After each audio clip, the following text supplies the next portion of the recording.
In the dim morning haze over the Pacific, a giant silhouette cut through the waves, its radar screens pulsing with cold green light. Men stood silently at their stations, listening to the mechanical heartbeat of a war machine built for the kind of battle that decides the fate of nations. Yet, beneath that still confidence lay an unspoken truth, one few would have dared to whisper at the time. How could a ship built with such power, precision, and promise become remembered not for the trials of combat, but for a moment of quiet ceremony? How does a vessel crafted for the fury of naval warfare become a symbol of victory without ever enduring the crucible that defined the greatest fighting ships of its era? American history often celebrates the images we remember, not the battles we forget.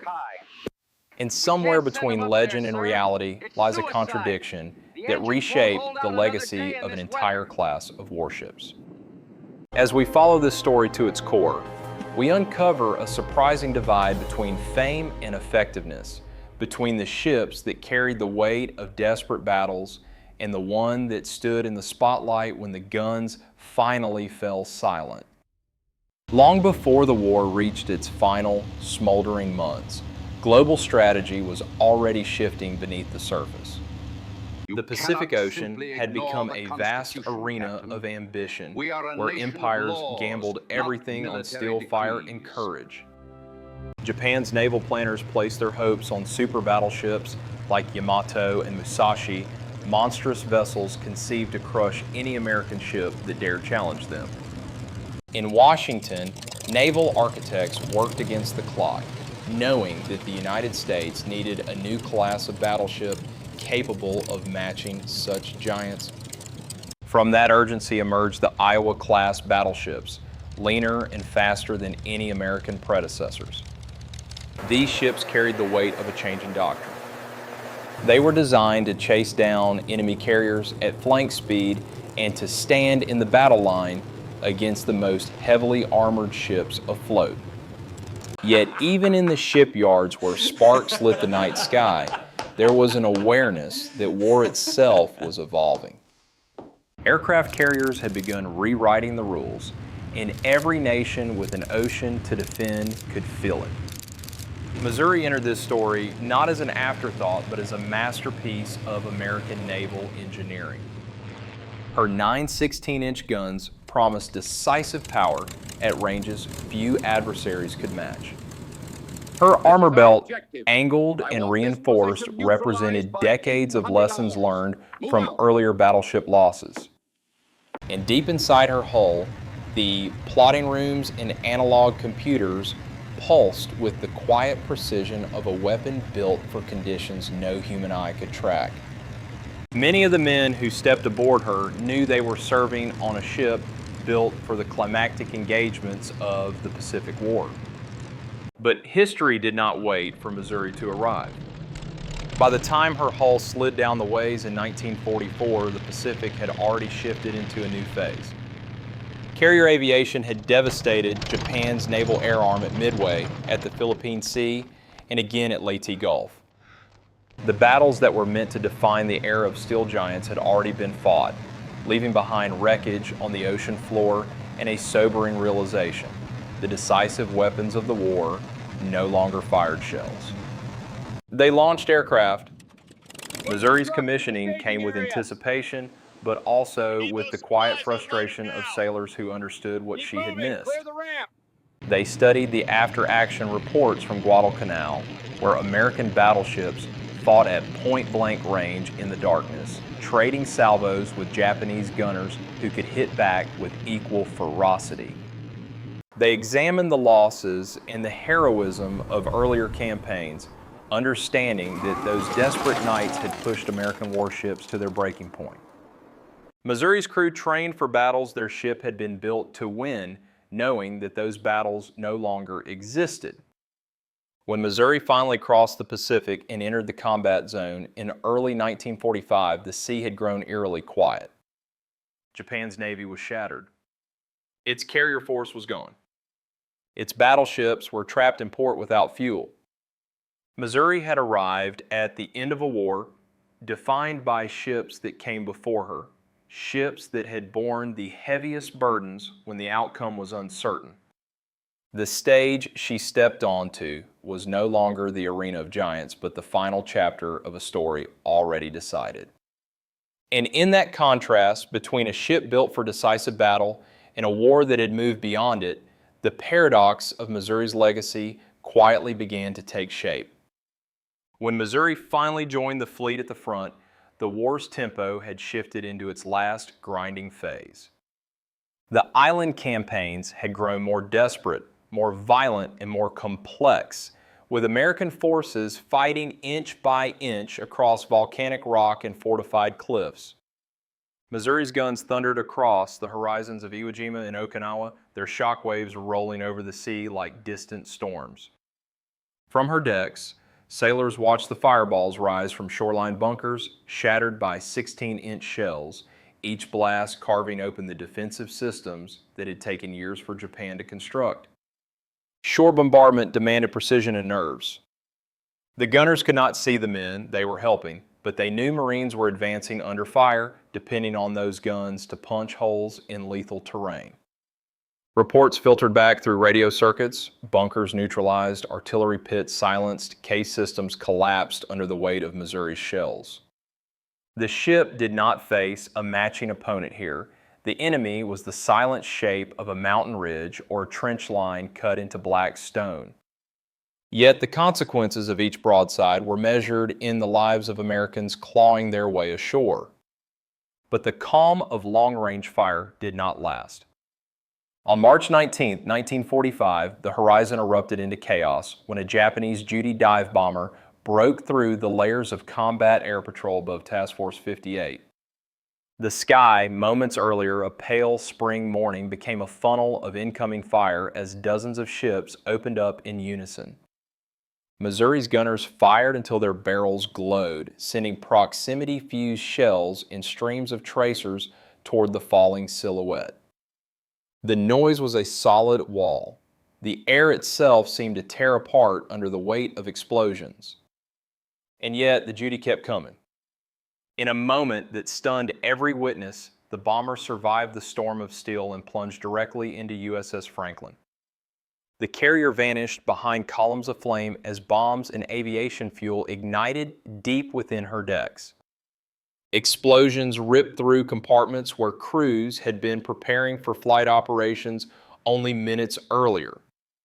Missouri sailors watched the burning ship stagger under the blast, and for many of them, it was the first time they saw the true vulnerability of a modern warship under concentrated attack. The fight to save Franklin lasted hours, testing the courage of damage control teams who crawled into smoke-choked compartments to halt a cascade of fires that threatened to melt the carrier from within. Missouri's role in that moment was bitterly symbolic. Witness to catastrophe, participant in the defense of the task force, but unable to change the fate of the ship carrying hundreds of American lives. The crew understood then that their guns, however advanced, could not guarantee protection in the chaotic geometry of war. Weeks later, Missouri faced another test, this time at close range. A Japanese Zero, heavily damaged and trailing smoke, broke through the defenses and dove toward her starboard side. Again, the guns erupted. Again, the tracers stitched across the sky. And again, a single aircraft pressed through the fire. The impact shook the ship, but caused only superficial damage, leaving a dent in the armor belt and a scattered trail of debris on the sea. The pilot died instantly, a lone figure swallowed by the enormity of a war almost over. Captain William Callahan ordered the man buried with full honors, a gesture of humanity amid the impersonal calculus of naval warfare. Sailors paused on deck as the shrouded form slid beneath the waves, and for a moment the noise of battle fell away. Even in the final months of the Pacific War, that ceremony became a reminder that every explosion, every impact, had a human face behind it. This was Missouri's combat high point, a series of moments shaped not by duels with enemy battleships, but by the unpredictable violence of air attacks and the grinding demands of supporting troops ashore. It was not the kind of glory she had been built for, but it was the war she inherited. As the Pacific War drew toward its end, Missouri's story began moving in a direction few sailors aboard her could have predicted.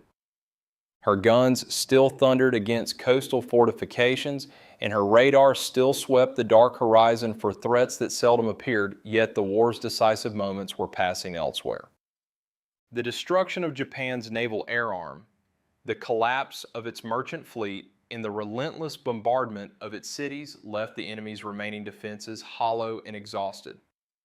Missouri remained powerful, but the war no longer offered opportunities for the kind of trial she had been built to endure. When Japanese resistance finally fractured, the world's attention turned not to the ships that had fought the longest, but to the one that would host the final act.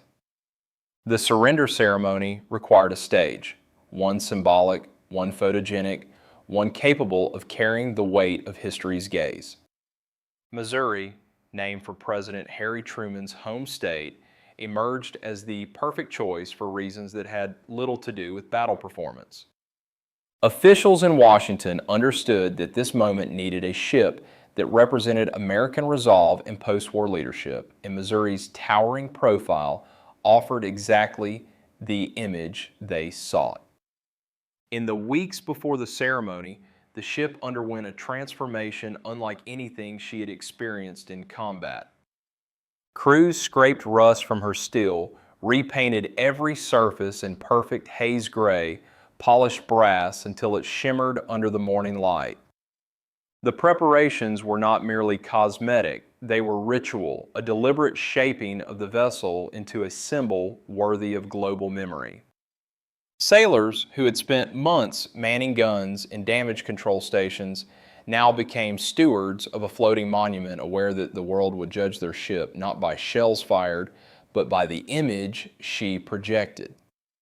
On September 2, 1945, Missouri lay anchored in Tokyo Bay, surrounded by the silent silhouettes of hundreds of Allied warships. The morning clouds drifted above her decks as representatives from nations that had bled across continents assembled to witness Japan's formal surrender. Cameras clicked. Pins were arranged. The tension was not fear, but solemnity, a global exhale after years of devastation. Missouri did not fire a shot that day, she simply held history in place. The ceremony lasted just 23 minutes. Yet, those minutes eclipsed nearly everything Missouri had done in 8 months of wartime service. Photographs of MacArthur and Nimitz, of Shigemitsu signing with trembling hands, and of the Allied delegation standing beneath Missouri's massive guns were carried into newspapers, newsreels, and documentaries for decades to come. The ship became immortal not through combat, but through symbolism, a paradox that would define her legacy from that day forward.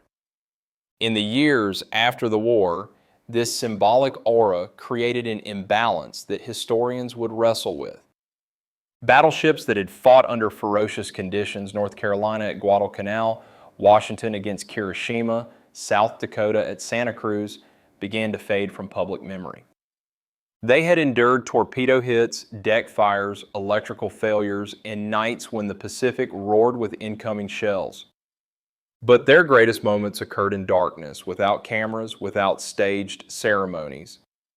Missouri, meanwhile, carried no such scars.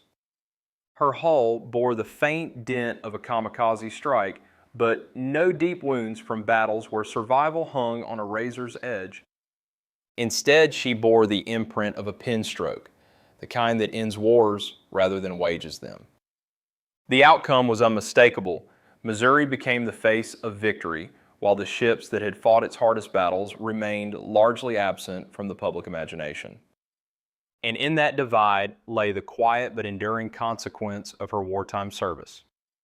Missouri had not shaped the Pacific War. The Pacific War had shaped her legend. What she achieved afterward through reputation, ceremony, and symbolism would forever overshadow the harsher truth of what she did not have the chance to prove in battle. From an American perspective, Missouri's place in history quickly became inseparable from the image of victory she represented. In the years following the war, the ceremony on her deck became a cultural touchstone, a moment replayed in classrooms, documentaries, and commemorative events across the country.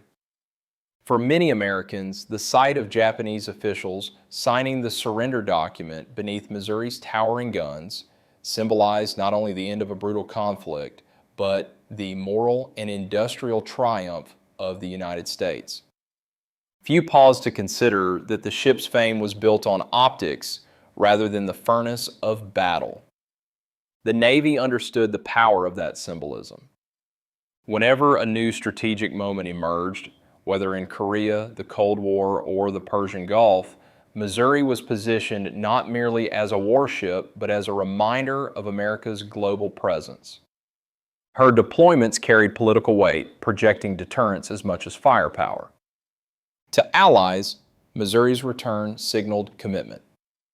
To adversaries, it signaled continuity. And to the American public, it reinforced the narrative that Missouri was the inheritor of a heroic wartime legacy, even if that legacy was more ceremonial than combative. The international view is more layered. For nations that had suffered under Japanese expansion, Missouri became synonymous with the closing chapter of an era defined by devastation. Standing in Tokyo Bay, she represented the moment imperial ambitions were halted and a new geopolitical order began to form. The presence of representatives from China, the United Kingdom, Australia, the Netherlands, and the Soviet Union gave the ship a global imprint, one that transcended her combat record. She became a symbol of collective victory, a stage upon which the post-war world was declared. Yet, historians and naval analysts abroad often drew a sharper distinction than the American public. They viewed Missouri as a vessel whose symbolic significance far exceeded her operational achievements. They noted that the true strategic weight of the Pacific War had been carried by ships that fought early, fought often, and fought under conditions where defeat was a real possibility. To them, Missouri represented not the pinnacle of American battleship warfare, but the bookend that closed the chapter. This contrast between public reverence and analytical clarity offers a lesson about military history itself. Victory is often remembered through symbols, through moments that photograph well, through narratives that comfort or inspire. But effectiveness is measured in the hard calculus of battle, in risk endured, in losses taken, in decisions made when outcomes were uncertain. Missouri's fame, shaped by ceremony and preserved through memory, reflects the power of narrative. Her sister's legacies, shaped by combat, reflect the far heavier price of triumph. History often remembers the ships that stood in the spotlight, not the ones that carried the heaviest burdens. USS Missouri became the most recognizable battleship of the Pacific War, not because of the duels she fought, but because of the moment she hosted, 23 minutes that closed the bloodiest conflict in human history. She became a symbol of peace, a monument to American resolve, and a vessel forever tied to the image of surrender in Tokyo Bay. But symbols, however powerful, do not always reveal the full story. Behind Missouri stood a fleet of battleships whose names rarely appear in documentaries or commemorative speeches. North Carolina, South Dakota, Washington, ships that endured torpedo hits, night battles, and terrifying moments when the outcome rested on a single radar contact or a single salvo. Their decks bore scars that Missouri never knew. Their crew lists held names lost to the sea, and their logs recorded battles fought when victory was not yet assured. These ships shaped the Pacific War through action, not ceremony, through endurance rather than recognition.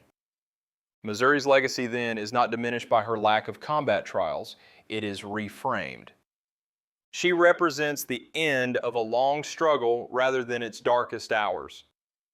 Her gleaming decks on September 2nd, 1945 remind us that even in war, there must be a moment where weapons grow silent and nations choose a different path.